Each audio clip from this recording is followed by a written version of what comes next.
It's wow, done.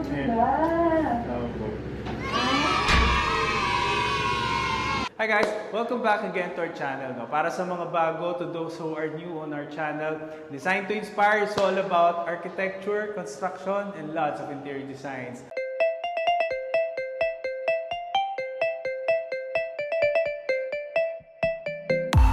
So right now, nandito tayo ngayon sa BGC, the Montane Condominium.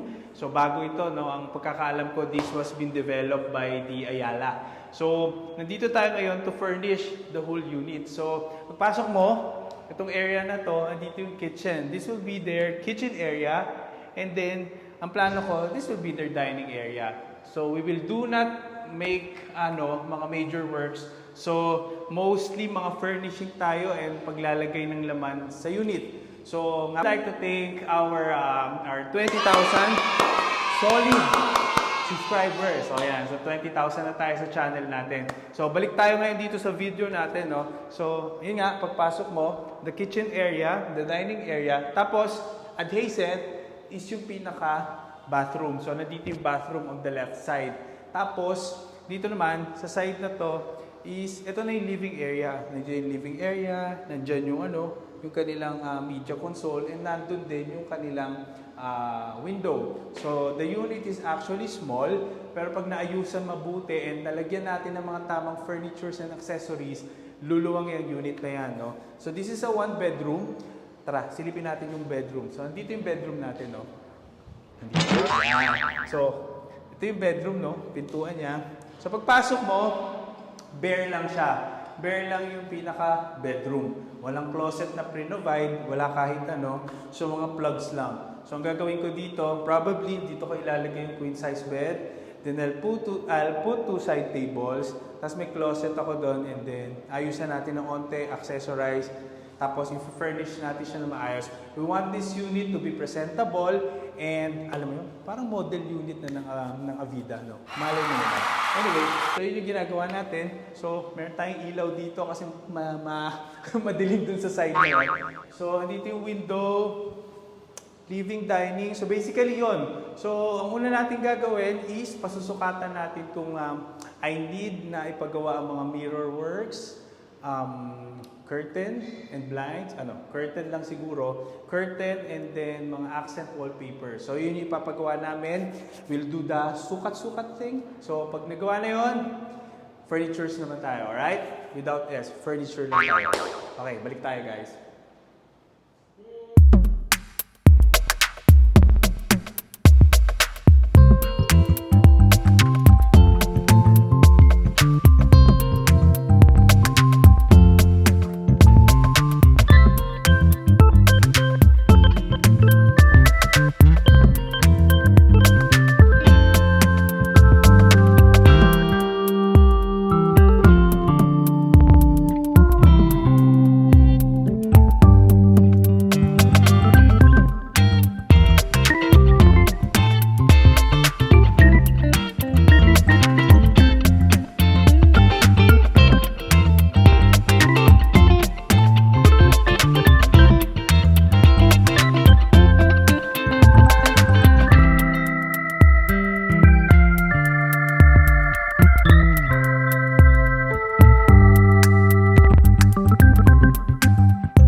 Okay guys, tapos na yung project natin here in the Montane BGC, yung project natin. No? This is around 40 square meter, 1 bedroom condominium unit.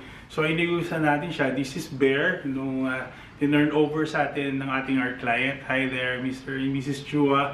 And thank you for trusting Design2Inspire. So ngayon, turn over natin later this afternoon. So ngayon lang nila uli makikita yung unit nila upon giving us the key nung ating sinimulan yung project. So ngayon, ikutin natin siya. Pakita ko sa inyo guys kung ano yung kinalabasan ng project natin here in the Montane BGC.